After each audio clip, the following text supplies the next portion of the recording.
Quelle heure est-il? L'année est-elle finie? Alité depuis plusieurs jours, Léon Gambetta, la face blême, la barbe embroussaillée, la paupière alourdie sous l'œil unique mais déjà vitreux et presque voilé, il était borgne depuis son enfance, l'œil droit crevé par un éclat de métal, ne cessait de répéter sa question avec des soupirs d'espérance et de découragement. Oui, cette année, cette maudite année 1882 n'en finissait pas de finir. Elle avait déjà bien tristement débuté pour l'illustre homme politique par la chute de son ministère. Il s'y ajouta au printemps un deuil cruel, sa mère qu'il adorait mourut à Nice. Sous l'influence de son tempérament italien, une terreur superstitieuse lui fit considérer ce millésime comme l'époque néfaste de son existence, pourtant jusqu'à présent heureuse, et on peut même dire brillante. Il était né à Cahors, le 2 avril 1838, d'un père italien, descendant de pêcheurs et de marins, et d'une mère gasconne. Intelligent, généreux, de tout jeune révolté par les injustices, il apparaissait à 20 ans comme une force de la nature, solide comme le roc et indestructible, bien qu'en réalité il était de santé fragile. Il fait d'excellentes études et, en rhétorique, traite brillamment un sujet prémonitoire, le discours d'Étienne Marcel aux États généraux de 1356. Il devient avocat en juin 1861, mais il ne sera inscrit au barreau qu'en décembre 1866. Son parrain est Jules Favre, avocat célèbre, académicien respecté, vétéran des luttes républicaines. Léon Gambetta se fera très vite remarquer par son éloquence. Certains parleront très justement de son sens du théâtre. Gustave Flourens, qui commandait les 5 bataillons de Belleville en 1870, écrira à son sujet, non sans une certaine cruauté: « C'est un Danton, un Hoche et un Washington, tout ensemble. Cabotin jusqu'au bout des griffes, toujours dantonesque, même à table, même au lit. » Flourens faisant allusion à l'impitoyable syphilis, la maladie du siècle, dont souffrait vraisemblablement Gambetta, car il n'avait guère pris de précautions dans sa jeunesse, et son physique peu attrayant pour les filles l'avait fait souvent rechercher, avant qu'il ne devienne célèbre, la compagnie de dames de petite vertu. Malgré son aspect un peu rustre, sa barbe mal peignée, sa crinière en désordre, la vulgarité de son aspect, Gambetta est un tendre et un sentimental. Il est très sensible à la poésie et à toutes les formes d'art. Surtout, la chaleur de son cœur est communicative, et il a, au degré suprême, le don de susciter les sympathies. Né du peuple, il aime le peuple, et son cœur est véritablement à gauche, mais il est doté d'une pénétrante lucidité et fait souvent preuve de réalisme et d'opportunisme, ce qu'on lui a si souvent reproché. C'est peut-être l'une des raisons des inimitiés qu'il engrangera à son corps défendant, aussi bien à gauche qu'à droite. Ces incontestables dons d'orateur, qui lui furent fort utiles dans sa carrière d'avocat, le classèrent rapidement parmi les plus redoutables opposants à l'Empire, en défendant notamment Charles de l'Écluse, directeur du Réveil, poursuivi avec d'autres journalistes pour avoir ouvert une souscription en vue d'ériger un monument à Baudin. Baudin était ce médecin député à l'Assemblée de 1848, si pénétré de la dignité de son mandat qu'il s'était fait, disait-on, tué sur la barricade le 3 décembre 1851, en lançant un mot fameux: voilà comment on meurt pour 25 francs par jour. Et il était devenu, par là même, un véritable héros démocratique, et son nom le cri de ralliement de tous les républicains. Le procès apportera la célébrité à Gambetta, devenu ainsi l'un des plus ardents opposants à l'Empire. En 1869, il saute le pas et se lance résolument dans la lutte politique en se présentant à la députation à Marseille. Il connaît bien la cité phocéenne pour y être passé avec son père sur le chemin de l'Italie, d'où était originaire son grand-père Giovanni Battista. C'était en 1856, l'année de ses 18 ans et de l'obtention de son baccalauréat. Un souvenir inoubliable pour le jeune homme. Il voit la mer pour la première fois à Aigues-Mortes et découvre Marseille. Il y revint quelques années plus tard, y séjourna même, probablement en 1866 et en 1867. Ce qu'il appréciait particulièrement à Marseille, c'était l'ambiance de ces cafés, où des engueulades mémorables à propos surtout de la politique se terminaient le plus souvent par des réconciliations spectaculaires. Il appréciait donc le caractère véhément des Marseillais, tout feu tout flamme, leur impulsivité et leur générosité. C'est le comité de l'Union démocratique, créé en 1868 en vue des élections législatives et qui regroupait les différentes tendances de la mouvance républicaine, des républicains modérés aux radicaux, qui eut l'idée de faire appel à lui, bien qu'il était encore très peu connu dans la cité phocéenne.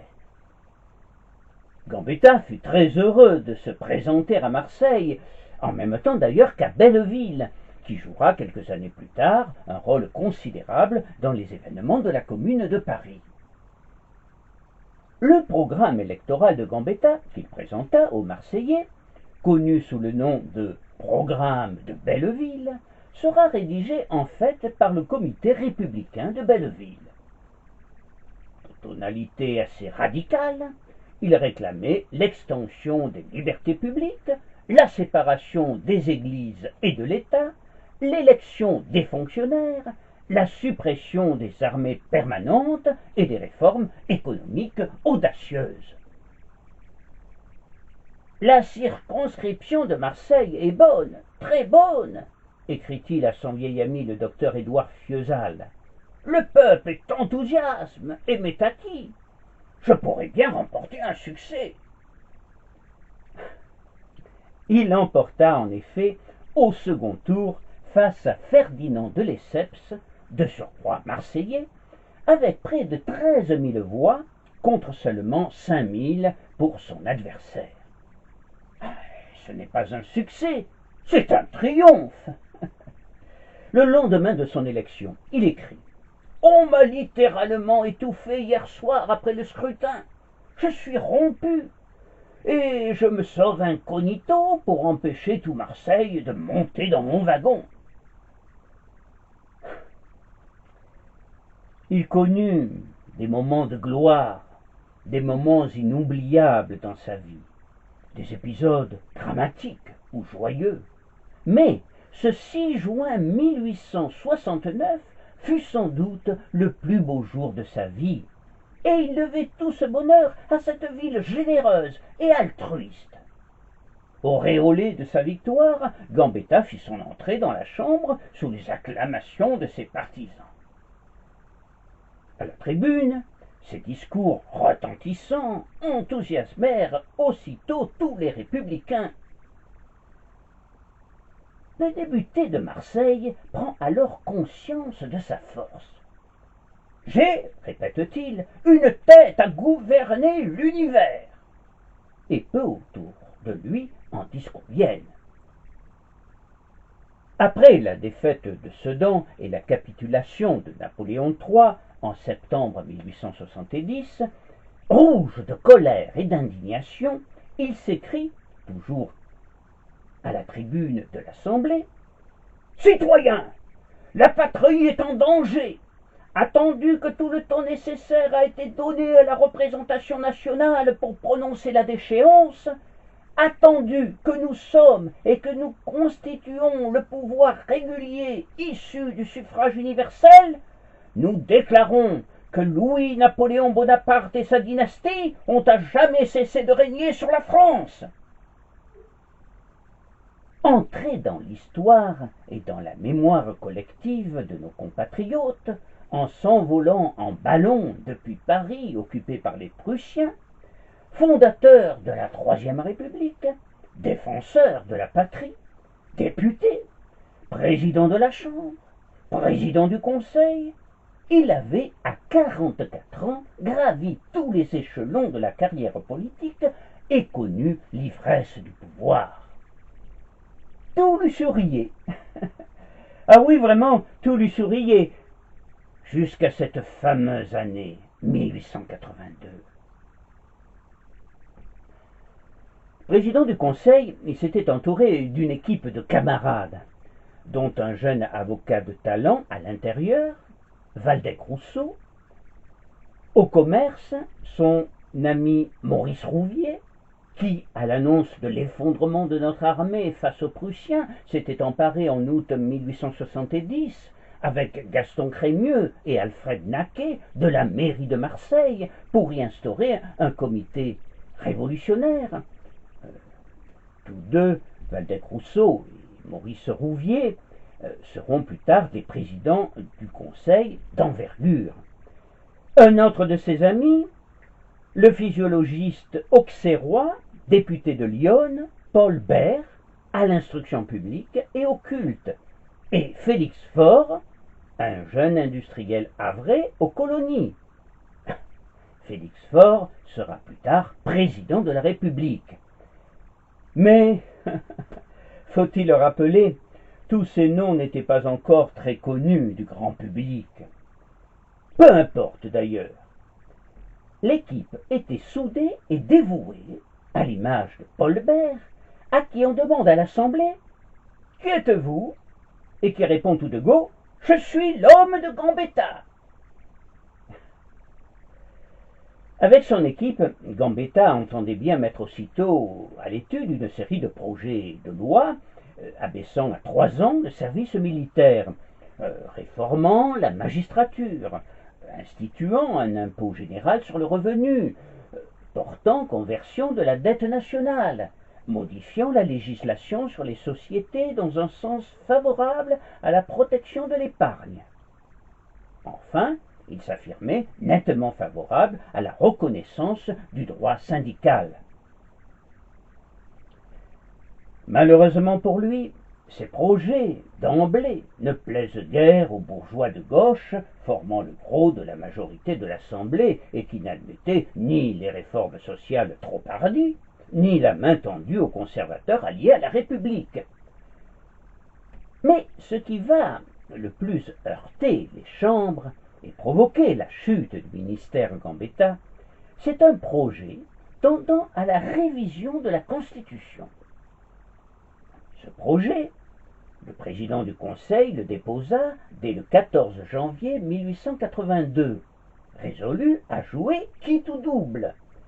Une révision partielle, il insiste bien sur le mot, destinée d'une part à rendre plus démocratique le mode de recrutement du Sénat, de l'autre à insérer dans les textes constitutionnels une disposition prévoyant que les députés seraient désormais élus au scrutin de listes départementales et majoritaires.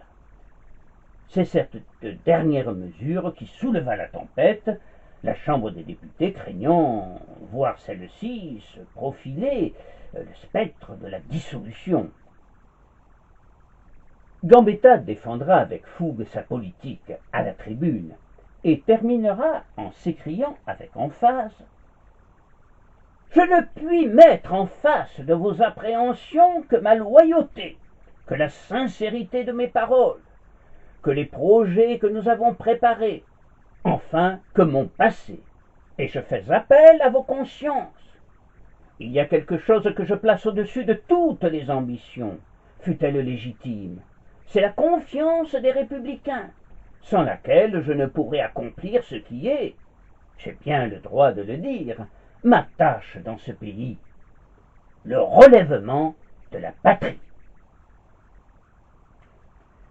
Quand l'orateur descend, épuisé, de la tribune et s'affale sur son banc, les applaudissements crépitent, mais la majorité des députés refuse de le suivre. Le président du Conseil se rend alors immédiatement à l'Élysée pour y apporter la démission du gouvernement. Le grand ministère Gambetta n'aura duré que 74 jours.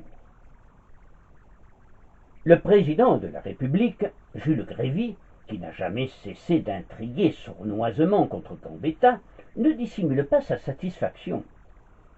L'échec de ce que l'on pourrait appeler l'expérience Gambetta apparaît gros de leçons comme de conséquences. L'ancien animateur de la défense nationale, le chef longtemps reconnu du Parti républicain, est tombé victime d'une coalition de passion, coalition d'intérêts. La droite, à l'adresse de laquelle il avait pourtant esquissé des gestes conciliants, est restée butée dans son hostilité de principe au fondateur de la République des Républicains. L'extrême gauche a refusé de reconnaître la pensée sociale qui animait plusieurs de ses projets et s'est obstinée à ne voir en lui qu'un opportuniste. Et c'est donc ainsi que le vainqueur du 16 mai se vit contraint à son tour à se démettre. La République conservatrice de M. Grévy ne voulait en effet ni d'aspirants à la dictature, ni de doctrinaires passionnés. Elle tolérait certes qu'on jouât un peu aux jacobins, qu'on se montrât laïque, patriote et démagogue, mais à condition qu'on respectât la Constitution, qu'on ne touchât ni à la rente, ni aux privilèges des grandes sociétés, ni au système établi. La Troisième République s'installait dans un conformisme bourgeois et elle n'avait plus besoin de son grand homme devenu encombrant. Alors, le grand homme déchu, voulant oublier l'inconstance des foules et l'ingratitude de ses compatriotes, et il avait été hué quelques mois auparavant par ses anciens électeurs de Charonne, se décida à faire une halte et à prendre un peu de recul et de repos. Plus tard, la politique reprendrait ses droits.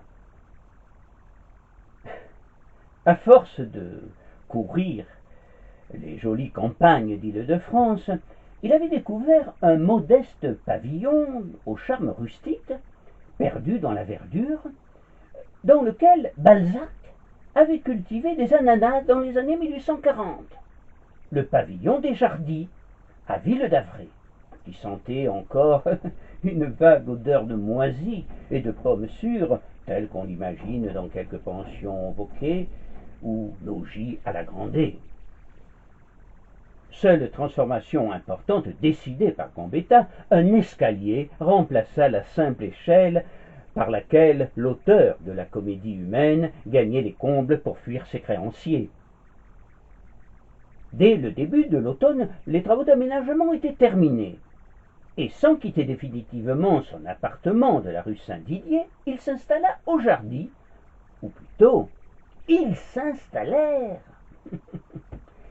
Car Gambetta, depuis quelques années déjà, avait une liaison sérieuse, avec une jeune femme, douce et sensible, qui avait suivi avec passion ses plaidoiries lorsqu'il était avocat et ses discours fougueux à l'Assemblée. Il avait souvent surpris ses yeux noirs fixés sur lui, ce visage aux traits réguliers, aux sourcils marqués, au teint mat, laissant deviner qu'un sang créole coulait dans ses veines. Le hasard d'une visite chez des amis communs lui permit de faire sa connaissance. Elle s'appelait Léonie Léon. était la descendance d'une mulâtresse et la fille d'un officier qu'une brusque folie avait conduit au suicide. Son passé malheureux de fille-mère la hantait toujours, et elle souffrait de solitude. Une promenade dans les allées de Trianon favorisa leurs premiers aveux. Ce fut le début d'un grand roman d'amour, un amour passionné chez Gambetta, surpris et émerveillé de voir que cette jolie jeune femme n'était pas rebutée par son physique, son inélégance, ni l'orbite vide de son œil. Si son aura et sa célébrité attiraient désormais vers lui de plus en plus de dames de la bonne société, la vie sentimentale de Gambetta restait néanmoins bien pauvre, et en dépit de quelques très brèves idylles, il n'avait jamais aimé d'un véritable amour. Sans doute se défiait-il des femmes, qui demeuraient pour lui un mystère. Peut-être aussi avait-il toujours en tête cette étonnante prédiction d'une cartomancienne. « Vous mourrez de la main d'une femme !» Car cet incroyant et acharné anticlérical se montrait extrêmement crédule. Pour toutes ces raisons, et d'autres sans doute, Gambetta restait très circonspect par rapport aux femmes. Certes, il y avait eu cette camarade d'enfance, l'amour de ses 15 ans, la fille de ses amis Pera, devenue, par son mariage avec un riche Italien, comtesse Arconati Visconti, et avec laquelle il continuait d'entretenir une correspondance suivie et affectueuse. Mais vraiment rien de très sérieux, rien qui ne comptait devant la divine surprise que constituait pour lui Léonie. Pourtant, les relations entre le latin, fils de paysan de la Ligurie et de la Garonne, et la créole au sang chaud, étaient parfois orageuses, leurs disputes fréquentes et spectaculaires. On se quittait souvent sur de doubles reproches, mais les réconciliations étaient des moments mémorables. Un jour, il trouva une lettre de rupture. Léonie était partie dans une direction inconnue. Mais Gambetta apprit très vite par ses amis de la cité phocéenne qu'elle s'était installée dans un petit hôtel du quartier Saint-Jean à Marseille. Aussitôt, il se rendit précipitamment à Marseille, et alors que son fiacre arpentait le boulevard qui porte aujourd'hui son nom, à 200 mètres de l'imposante église Saint-Vincent de Paul des Réformés, qui ne sera ouverte au public que 4 ans plus tard, il l'aperçut occupé à acheter des fleurs à une bouquetière. Il se précipita vers elle, et les passants stupéfaits eurent alors la vision du gros homme en pleurs, aux genoux de sa bien-aimée, lui demandant sa grâce et la suppliant de l'épouser. Et comme il était bien connu à Marseille, certains d'entre eux le reconnurent et le soutinrent aussitôt dans sa démarche. Elle lui pardonna, mais refusait obstinément le mariage. Le principal obstacle étant que Léonie, catholique pratiquante, repoussait toute union qui n'eût pas été bénie par l'Église, et qu'en dépit de sa passion pour elle, il était impensable pour l'homme qui se réclamait de la formule « Le cléricalisme, voilà l'ennemi !» d'aller s'agenouiller devant un curé pour prononcer le oui sacramentel. Les choses en restèrent là.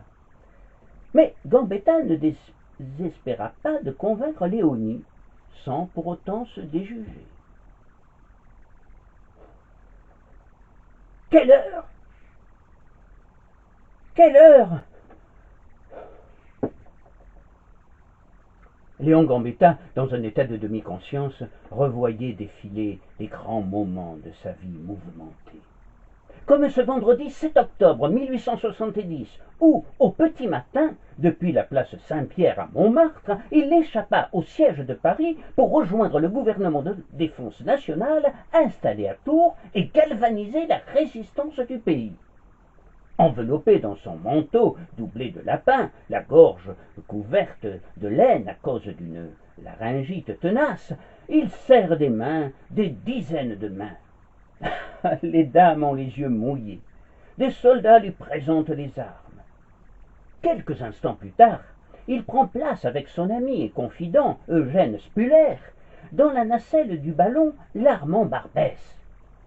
3 bouteilles de vin, 4 paniers contenant 100 pigeons voyageurs, 3 sacs de dépêches, 3 sacs de lest ont été arrimés au grand panier d'osier.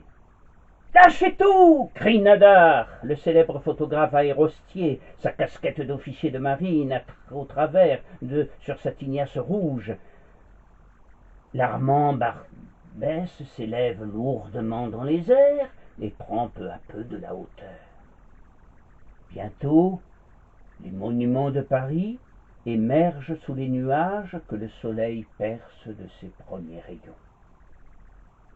Gambetta, de la nacelle, fait des gestes d'adieu.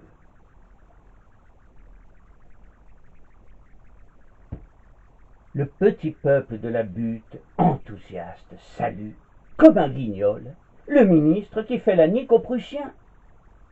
Il était alors ministre de l'Intérieur. L'aéronef survole à présent Clichy et les boucles de la Seine, majestueux serpent d'argent sous les pieds un peu tremblants du ministre volant. Les batteries grondent. L'armée de Guillaume invente pour la circonstance la DCA. Quelle aventure! Gambetta ressent encore l'émotion et l'angoisse qui l'étreignait alors. Oui, quelle aventure! Et il fallait le faire! Eh oui, il fallait le faire, et Gambetta eut ce courage, repoussant d'un revers de main les objections et les craintes de ses amis. Partir en ballon sous le feu de l'ennemi n'est pas chose si courante. Et en dépit des sarcasmes de ses détracteurs, Gambetta a plus de mérite qu'on ne le pense, et de ce qu'en a retenu l'histoire. Son ballon se posera à Montdidier, et de là, par Amiens et Rouen, il gagnera Tours, où il fulminera cette proclamation devenue célèbre. La situation nous impose de grands devoirs. Le premier de tous, c'est de ne nous laisser divertir par aucune préoccupation qui ne soit pas la guerre, le combat à outrance. La République fait appel au concours de tous. Non, il n'est pas possible que le génie de la France se soit voilé pour toujours. Il fut celui qui mettra sur pied les armées nationales, composées de 12 corps d'armée, armés de 1400 canons, mobilisa 600 000 hommes âgés de 20 à 40 ans. Ce fut celui qui organisera la défense de la patrie avec acharnement et qui, en farouche partisan du combat à outrance, incarnera pendant 4 mois l'âme de la résistance française, même si la France sortira finalement vaincue et affaiblie de la terrible guerre de 1870. Mais tout est si loin, si proche encore, et pourtant si loin. L'homme abattu pousse un râle qui alarme Léonie, mais il la tranquillise d'un sourire triste. Et cette année 1882 qui n'en finit pas de finir. Gambetta songe aussi à tous les malheurs qui s'abattirent sur la France. La guerre, puis la défaite, la guerre civile et la Commune. En ce qui concerne sa position par rapport à la Commune de Marseille, on lui reprocha d'avoir laissé tomber le proconsul de la cité phocéenne, Alphonse Esquiros, qu'il avait lui-même nommé et qui était devenu le symbole de la République sociale et libertaire en septembre 1870. Il faut préciser que Gambetta avait choisi une république progressiste, laïque, civile, mais qui ne consentait pas à la révolution sociale. On lui reprochera cette phrase prononcée lors d'un discours au Havre en 1872. Il n'y a pas de question sociale. Et on oublie cependant de mentionner qu'aussitôt après, il ajoutait « Il y a des questions sociales ». La vérité est qu'il souhaitait des réformes sociales, mais qu'il les souhaitait prudentes et progressives. Je pense, pour ma part, que le fameux opportunisme dont on lui fit grief n'était que l'expression d'une volonté d'efficacité. Par ailleurs, en 1870, sa priorité est ailleurs. Il fait la guerre, comme la fera 47 ans plus tard, en 1917, Georges Clemenceau. Il ne veut pas de dispersion des forces, et à cet effet, il tente de briser à la fois la poussée rouge et les résistances de droite, qu'elles soient royalistes ou bonapartistes. Gambetta défendra les communards emprisonnés à titre individuel. Je pense à Henri Rochefort, qui lui devra sa libération et qui pourtant ne l'épargna guère, avec sa plume corrosive, ou encore à Louise Michel, la Vierge rouge, pour laquelle il avait une réelle admiration. Il arrachera à l'Assemblée l'amnistie des communards encore emprisonnés 10 ans après la Commune. Mais il se montrera toujours critique à l'égard de la Commune en tant que telle, à travers ses discours et ses récits.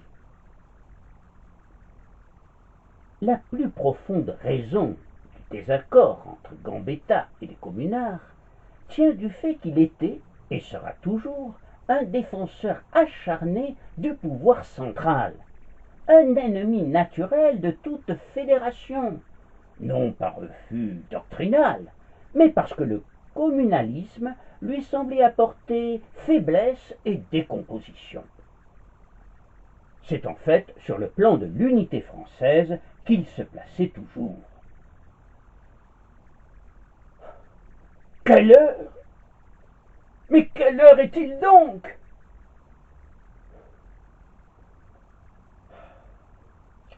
Oui, il est vraiment bien malade et affaibli, le colosse à la voix de stentor. Pourtant, lorsqu'il s'installa au Jardy en novembre 1882, il n'était pas aussi malade qu'on a pu le dire par la suite.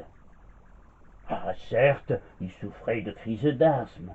Ah, mais ce n'était pas une nouveauté. Il était asthmatique depuis son enfance, et, à cette époque, cette affection ne se soignait guère. Il souffrait également d'une inflammation chronique des intestins. Mais là aussi, il n'y avait là rien de nouveau, et il est évident que ces repas, souvent pantagruéliques, n'arrangeaient rien. Il était aussi fatigué et amer. Mais il entendait bien se rétablir rapidement et reprendre ses activités politiques dès que s'achèverait cette année épouvantable. En attendant, il se plaisait à jardiner et tirait parfois au pistolet. Il se rappelait, avec quelque dépit, d'un duel stupide qu'il avait opposé naguère avec un certain Fourtou, et où sa maladresse avait alimenté les quolibets des chroniqueurs. Il avait donc récemment acquis, chez l'armurier Claudin, une paire de pistolets bien décidé à devenir un as de la gâchette. Le 27 novembre, à 10 heures du matin, il reçut la visite du général Toumas, un ami fidèle, et la fidélité en amitié était devenue denrée rare pour lui depuis la chute de son ministère. Une heure plus tard, le général prit congé en exprimant son regret de ne pouvoir rester pour le déjeuner. C'est quelques minutes plus tard que le drame allait se produire. Il semblerait que Léonie se reposait dans sa chambre, souffrant de névralgie faciale, ce qui l'avait empêchée d'être présente lors de la visite du général Toumas. Soudain, un coup de feu retentit. On entendit des pas pressés dans l'escalier et des cris d'effroi provenant du salon au rez-de-chaussée de la maison. Très pâle, devant Léonie éperdue, Gambetta agitait sa main dont le sang coulait Le pistolet de Claudin était à terre. « Tu es blessé! Tu es blessé !» gémissait Léonie. Il la rassurait en tentant de sourire. « Rien, mignonne !» C'était son terme de tendresse. « Une égratignure, non, rien qu'une égratignure. J'ai maladroitement voulu replacer une balle coincée dans le barillet. Le coup est parti. » Telle fut en tout cas l'explication fournie par Gambetta. Un accident. Bah oui, un accident stupide, dû à son inhabilité coutumière. Même déclaration officielle de son entourage, parfaitement plausible du reste. Cependant, la singulière égratignure allait terrasser le colosse. Singulière égratignure, disions-nous, qui provoqua un profond sillon creusé dans la main dont le sang avait rougi toute une cuvette. Singulière égratignure qui allait le condamner à garder le lit. Quelle heure est-il? L'année est-elle finie? Ah non, décidément, cette maudite année ne finira jamais. Gambetta, pour la première fois, semble douter de l'avenir, de son avenir. Auprès d'elle, Léonie tente de le rassurer. Elle plaisante même, s'efforce de paraître joyeuse et enjouée, mais elle n'est pas une bonne comédienne. Gambetta se pose des questions à haute voix, mais d'une voix désormais si faible qu'elle est presque inaudible. Il se demande s'il n'a pas laissé passer une chance historique pour la France d'éviter une nouvelle guerre avec l'Allemagne, après l'effroyable guerre de 1870. C'était en 1878.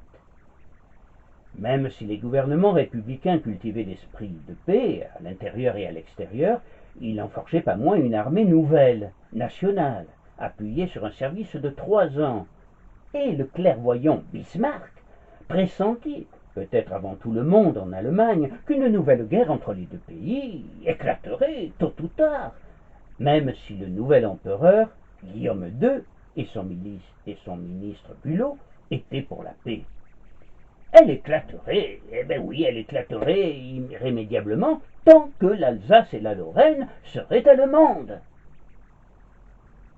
Bismarck s'efforça donc de supprimer les tensions entre les deux pays en éliminant ou en réduisant le plus possible le nœud du problème, les territoires annexés par l'Allemagne, l'Alsace et la Lorraine. Sans scrupule quand il s'était agi à un moment donné de rendre inéluctable une guerre considérée par lui comme nécessaire au succès de sa politique, il n'avait pas manifesté par la suite de sévérité et d'hostilité envers la France comme on l'a fréquemment prétendu. Bien au contraire, il s'efforcera de renouer le dialogue et il trouvera dans cette recherche un partenaire inattendu en la personne de celui qui s'était si violemment élevé contre la reddition honteuse de la France, Léon Gambetta lui-même. C'est qu'en fait, les idées politiques de Gambetta s'étaient alors modifiées, radicalement modifiées. La guerre en avait fait le symbole de la résistance. La paix subie en 1871, non acceptée, le pays voyait en lui l'incarnation de la revanche. Mais Gambetta se rendait compte que le pire aurait été une reprise des hostilités entre la France et l'Allemagne, et il avait le sentiment que s'il voulait encore être utile à son pays, il devait œuvrer désormais dans la voie de la paix. S'entendre avec Bismarck, prouver en quelque sorte notre bonne foi par un redoublement d'anticléricalisme, soutien de son Kulturkampf, sa violente campagne contre le catholicisme et la minorité polonaise qui démarra en 1872, et ainsi nous dégager d'un isolement redoutable, telle parut donc à Gambetta la nouvelle politique à adopter. Le 28 octobre 1871, un cousin de Bismarck, le comte Henkel de Donnersmarck, avait épousé à Paris, en l'église de la Rédemption, Thérèse Lachmann, que tout le monde connaissait alors sous le nom de la Païva. Ah, la Païva, c'est cette femme extraordinaire, sans doute l'une des plus exceptionnelles figures de femme du XIXe siècle. Née à Moscou, dans une famille misérable, qui avait connu la prostitution, avait été la maîtresse du musicien suisse Henri Herz, puis, grâce à son audace inouïe et à sa volonté farouche, gravita tous les échelons de la société, fut l'épouse du marquis portugais Araújo de Paiva, jusqu'à ce jour de consécration, à savoir ce mariage prestigieux avec ce gentilhomme prussien qui possède une fortune immense et qui est le propre cousin du chancelier Bismarck. C'était pour elle une superbe revanche sur ses détracteurs. Il n'y a pas si longtemps, circulait à Paris le mot cruel de Théophile Gautier, que l'on questionnait sur le somptueux hôtel en construction de la Païva. Ça s'achève. On a déjà posé le trottoir. Les Donnersmarck mènent une vie luxueuse à Paris, dans leur magnifique demeure, notamment leur hôtel des Champs-Élysées. Ils sont reçus à déjeuner par le président de la République, Adolphe Thiers, et le salon de la comtesse de Donnersmarck est l'un des plus fréquentés de tout Paris. Tous les vendredis, on y rencontre des musiciens, des écrivains, des artistes, mais aussi des hommes politiques. C'est ainsi que l'homme le plus en vue de la politique française, Léon Gambetta, dont le prestige est considérable depuis la guerre de 1870, deviendra la vedette du salon de Thérèse. Il y rencontre le nouvel ambassadeur d'Allemagne, le prince de Hohenzollern-Schwerin-Fürst, ainsi que le fameux banquier allemand Birk Hocher, homme de confiance de Bismarck. Quand on lui reproche à la Chambre, c'est vendredi, le tribun répond qu'il est préférable de voir les Allemands chez eux. Thérèse aspire de plus en plus à jouer un grand rôle dans la politique internationale. Elle veut être la responsable du rapprochement franco-allemand qui pourrait maintenir la paix en Europe. C'est bien aussi cela que désire de plus en plus ardemment Bismarck, plus francophile que jamais, mais qui reste en France l'ennemi juré. Gambetta est invité à Pontchartrain, la demeure des Donnersmarck, où il est reçu chaleureusement. Il écoute avec attention les suggestions du comte et de son épouse, et il est de plus en plus convaincu de la nécessité d'un rapprochement entre la France et l'Allemagne. Le rôle de Léonie dans les vues nouvelles de Gambetta n'est alors pas négligeable, comme le prouve ce qu'il lui écrivit dans une lettre datée du 23 février 1878. La tentative la plus hardie et probablement la plus féconde de ma carrière est née de ton inspiration et des clartés de ton intelligence. Poussé par le couple Donnersmarck et par Léonie, il accepte en effet de se rendre en Allemagne pour rencontrer Bismarck, au nom de ce que l'on appellerait aujourd'hui la realpolitik. Le sujet de l'entrevue sera une négociation sur l'Alsace-Lorraine. Une ébauche d'un règlement des provinces françaises occupées pourrait être façonnée, premier pas considérable vers un règlement global, et peut-être le retour rapide de l'Alsace et de la Lorraine dans le giron français. Dès lors, plus rien ne s'opposerait à une véritable réconciliation et l'établissement de bonnes relations sur de nouvelles bases. Une dépêche envoyée par le comte le 23 avril 1878 annonce au chancelier de fer l'arrivée imminente de l'homme d'État français. « Envoi demain. Arrive Berlin lundi soir. Détails suivent. » Le même jour, Gambetta écrit à Léonie. J'ai vu, j'ai promis. Le monstre, c'est ainsi qu'il l'appelait Bismarck, le monstre va me recevoir. Mais, au dernier moment, en proie au doute, après un déjeuner avec Spuller, chez Juliette Adam, une femme de lettres très influente, aussi solide républicaine qu'ardente patriote et farouchement opposée à toute tentative de rapprochement avec l'Allemagne, Gambetta se récuse et s'excuse. Ah, décidément non, il n'ira pas voir Bismarck. Celui-ci regrette profondément cette décision et confie à ses proches que désormais une nouvelle guerre était possible et même probable.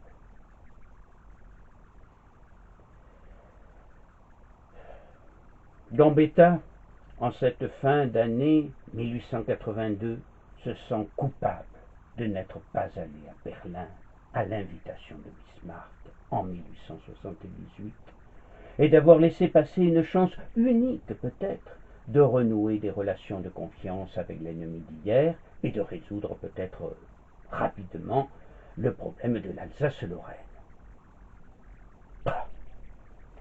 Et cette année funeste qui n'en finit plus. Gambetta cogite et tout tourne dans sa tête. Dans l'élaboration de cette nouvelle politique de rapprochement avec l'Allemagne, il avait trouvé en Léonie, comme on l'a vu, une conseillère toute dévouée. Mais il est probable qu'il ignorait que Léonie fréquentait discrètement l'hôtel des Champs-Élysées et qu'elle avait noué une profonde et sincère amitié avec la Paiva. Et nous en venons à l'autre version de l'accident, entre guillemets, de l'accident des Jardins. Gambetta aurait brusquement acquis la preuve d'une singulière collusion entre Léonie et les Donnersmarck. Léonie, pour démontrer la détermination de Gambetta à poursuivre cette politique de rapprochement, aurait imprudemment remis à la Paiva une liste de patriotes dangereux, à savoir de gens qui poussaient un nouveau conflit avec l'Allemagne, à la fameuse revanche. En même temps, Gambetta aurait appris qu'elle avait offert à Thérèse l'une de ses photographies dédicacées. À la Paiva, sa petite esclave. Fou de rage, Gambetta se serait emporté contre Léonie, qui, écrasée par cette révélation, désespérée, aurait saisi le pistolet et l'aurait braqué sur sa poitrine. Avait-elle vraiment l'intention de tirer et de se suicider, ou voulait-elle impressionner Gambetta, comme lors de leur scène de ménage parfois spectaculaire? Quoi qu'il en soit, c'est en tentant de la désarmer que le coup serait parti et que Gambetta aurait reçu la balle.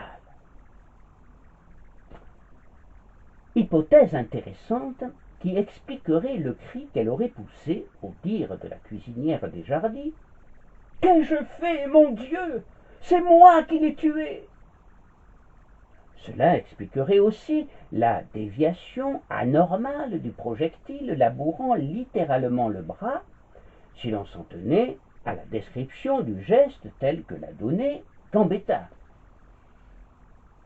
La version de Gambetta avait d'ailleurs été accueillie avec scepticisme par le professeur Lannelongue, arrivé sur les lieux moins d'une heure plus tard. Mais il faut bien insister sur le fait que l'hypothèse du suicide manqué de Léonie n'est qu'une pure supposition et que on ne peut en apporter la moindre preuve. On a parlé d'ailleurs d'une seule balle, même si selon certains, comme Louis le cocher, 2 coups de feu avaient retenti. Alors, n'y en aurait-il pas eu 2? La seconde ayant pénétré dans l'abdomen et la soi-disant pérityphlite, cause prétendue de sa mort, comme on le verra, étant en réalité une lésion de l'intestin due à cette balle. Des médecins auxquels j'ai exposé le cas m'ont confirmé que cette hypothèse est tout à fait vraisemblable et expliquerait le prompt trépas de Gambetta survenu à peine un mois après l'égratignure.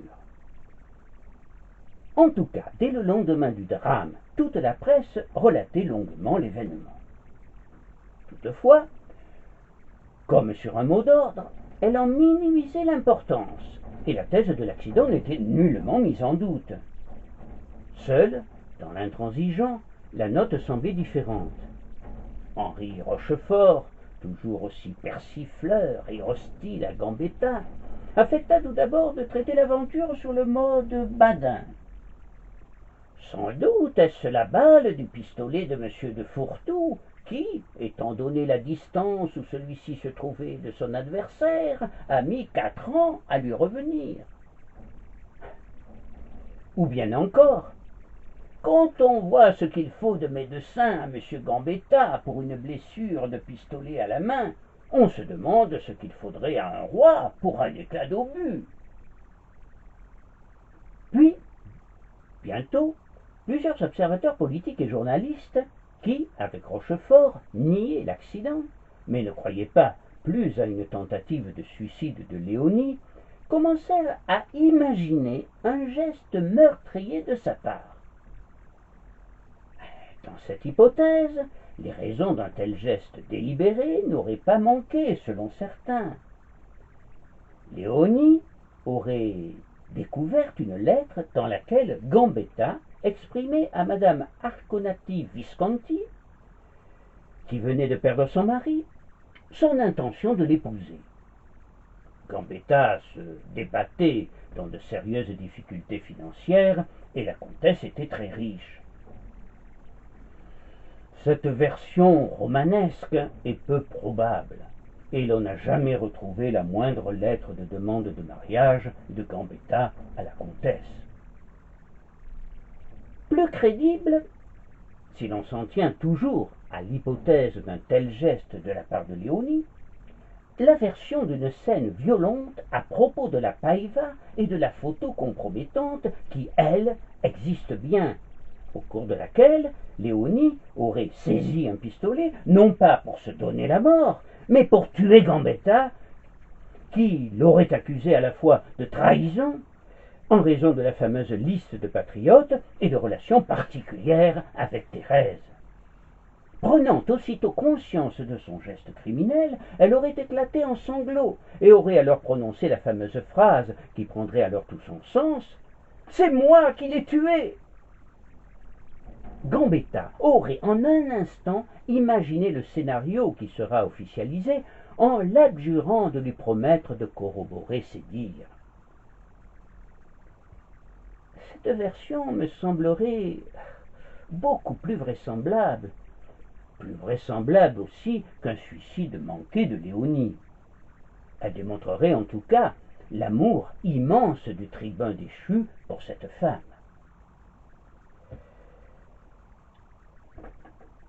Variante de cette version, beaucoup moins plausible selon moi, est quelque peu rocambolesque.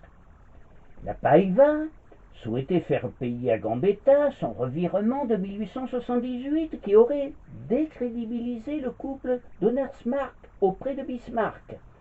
Se serait servi de Léonie pour assouvir sa rancœur et l'aurait manipulé. Léonie aurait donc délibérément tiré sur Gambetta pour le tuer, et croyant avoir réussi, à la vue du sang coulant à flots, elle se serait écriée, triomphale, avec la satisfaction et la fierté du devoir accompli.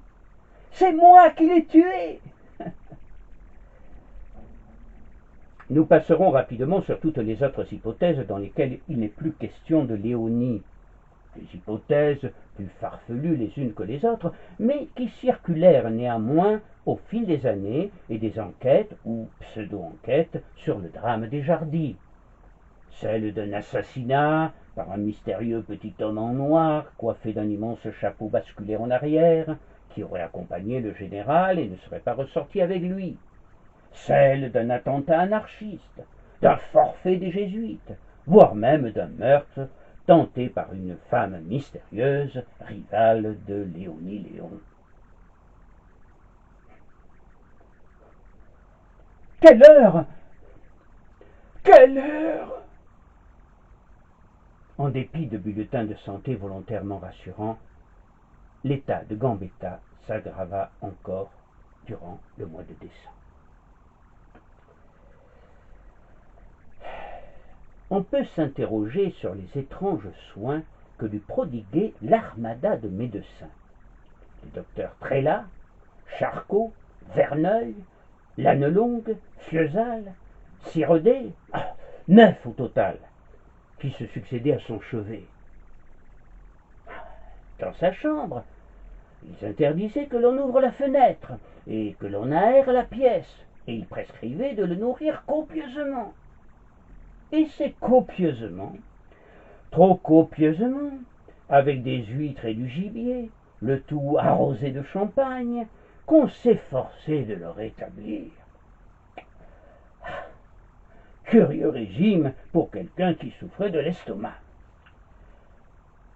Et pourtant, vers Noël, un mieux sembla se manifester, au point que le malade sembla retrouver ses esprits, se leva, on le poussa à le faire, et qu'il effectua même une sortie prématurée en voiture, ce qui constitua une mortelle imprudence.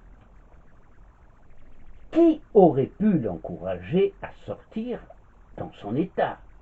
Il se tenait difficilement debout. Léonie, pour hâter sa disparition, dans l'hypothèse de sa culpabilité dans le coup de revolver. Les tenants de cette hypothèse affirmeront qu'elle ne supportait plus de soutenir son regard de reproche. On peut s'étonner, en tout cas, que ceux qui l'entouraient depuis son alitement ne soient pas intervenus pour empêcher cette folie, sans parler des nombreux médecins. Quoi qu'il en soit, au retour de sa promenade, Gambetta, transi de froid, fiévreux, d'où se coucher de nouveau. Il se plaignait d'intolérables douleurs au ventre. C'est alors que les médecins diagnostiquèrent une pérityphlite, autrement dit une appendice, un mal que la chirurgie hésitait encore à attaquer au bistouri. Et les médecins qui entouraient Gambetta, effrayés par une telle responsabilité, préférèrent ne pas tenter l'aventure. L'état s'aggrave de jour en jour. Mais le malade conserve toujours sa lucidité. Spuller pressent le pire. Cet ami dévoué qui l'a suivi dans toutes ses aventures ne s'est pas remis de la façon dont la République conservatrice de M. Grévy a traité le fondateur de cette République. C'était pour lui la pire des injustices. Gambetta était bon, généreux, magnanime. Ah, certes, il avait peut-être une part un peu trop importante d'optimisme méridional, voire une légèreté dans sa pensée. Ah, il est difficile de le nier. Mais c'était un ardent patriote et un très grand homme d'État, et Spuller se désolait qu'on ne lui ait pas permis de donner sa pleine mesure. Ah, oui, c'était là la plus grande injustice et un grand malheur pour le régime, car sans lui, le système parlementaire français n'arriverait jamais à se redresser complètement, et l'instabilité matérielle, mais l'instabilité ministérielle, deviendrait un fléau chronique de cette République. Et Spuller avait raison, 1000 fois raison. Et Paul Bert et les quelques amis qui lui restaient partageaient son indignation. Comment avait-on pu écarter un homme pareil après tout ce qu'il avait fait pour le pays? Quelle ingratitude! Et le voici maintenant, au seuil de la mort. Le 30 décembre, les 9 médecins sont à nouveau réunis dans la chambre du malade. Mais comme toujours, ces messieurs s'abstinrent de toute communication alarmante et iront même jusqu'à rédiger, le lendemain, ce bulletin de santé absolument aberrant. l'état inflammatoire local est en voie de résolution. L'état général est satisfaisant. Effarant, inconcevable. À ce stade ultime, on peut alors tout supposer. Un historien en viendra même, dans les années 1920, jusqu'à envisager un complot des médecins pour achever au plus vite le malade. Et il entreprendra une étude intéressante dans laquelle il ressort que sur les 9 médecins, un seul était un proche de Gambetta et que les autres avaient des idées politiques à l'opposé des siennes et n'avaient guère de sympathie pour lui, pour ne pas dire qu'ils le détestaient.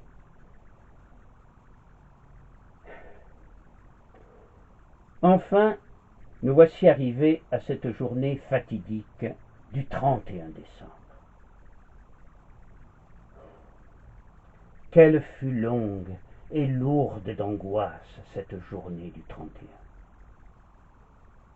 À plusieurs reprises, Gambetta se tourna vers la pendule, épiant la marche des aiguilles. Et lorsque la nuit fut tombée, il redemanda à nouveau, et cette fois-ci avec des soupirs d'espérance. Quelle heure? L'année est-elle finie? Mais l'année maudite continuait sa course, ou plutôt son cheminement de sénateur, en prenant son temps. Le moins que l'on puisse dire, c'est qu'elle ne se pressait pas pour mourir. Autour du lit se tenaient Fiesal, Paulbert, Spuller, Léonie, Étienne, secrétaire de la Chambre, et François, le fidèle domestique, complètement effondré. À la fin de la journée, Gambetta sombre dans une lourde somnolence. Son organisme usé ne se défend plus. 11 heures sonnèrent, puis la demie. On entendit à nouveau le tic-tac du balancier et des rires montant de la route où des groupes attardés en cette veille de la Saint-Sylvestre attendaient pour se congratuler la naissance de l'an nouveau.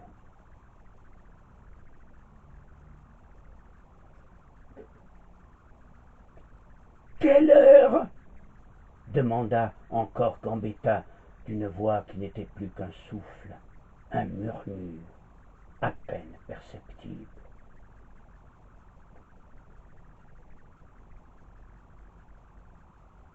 Les aiguilles se rapprochaient, près de se rejoindre, dévorant entre leurs branches un morceau toujours plus étroit du cadran. Minuit, -20, -10. Quelle heure? Et puis soudain, au lointain, se fait une explosion de rires, de chants et de voix. Bonne année! Bonne et heureuse année! Enfin, la nouvelle année tant attendue par Gambetta était arrivée. Il était minuit. Mais il n'aura pas cette dernière joie, celle de vivre au moins les premières heures de la nouvelle année 1883. Il avait rendu son dernier soupir. 5 minutes. 5 petites minutes avant. Et l'histoire pouvait enregistrer la date exacte de sa mort. Le 31 décembre 1882, à minuit -5 minutes.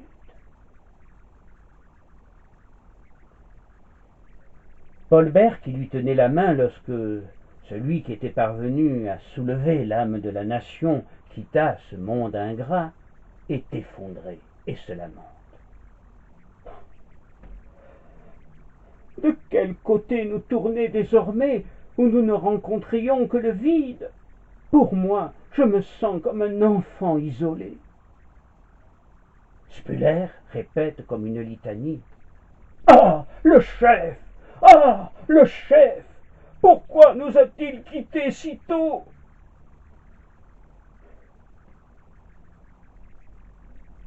Devant son cercueil, les inimitiés font trêve. Les masses pleurent le fondateur de la Troisième République. Les politiques eux-mêmes s'attendrissent au souvenir du grand orateur qui ne leur fera plus ombrage. Ce n'est guère qu'à l'extrême droite et à l'extrême gauche que des voix discordantes se feront entendre. Rochefort ne craint pas d'écrire « La mort n'est pas une excuse ».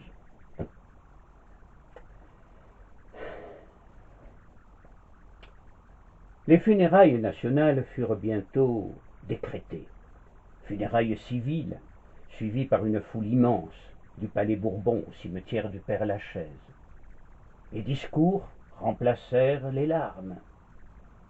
Personne, en dehors de quelques amis fidèles, n'avait vraiment conscience, je crois, qu'un grand vide s'était fait, un grand vide que la Troisième République ne parviendra jamais tout à fait à combler. Celle qui l'eût pleuré s'était très vite, discrètement retirée, emportant avec elle un secret, le lourd secret de la mort de Léon Gambetta, et l'on n'en entendit plus jamais parler. 24 ans plus tard, un matin de décembre 1906, quelques rares personnes escortaient au cimetière d'Auteuil le modeste corbillard d'une femme dont seuls ses voisins et 2 ou 3 amis connaissaient le nom. Léonie Léon.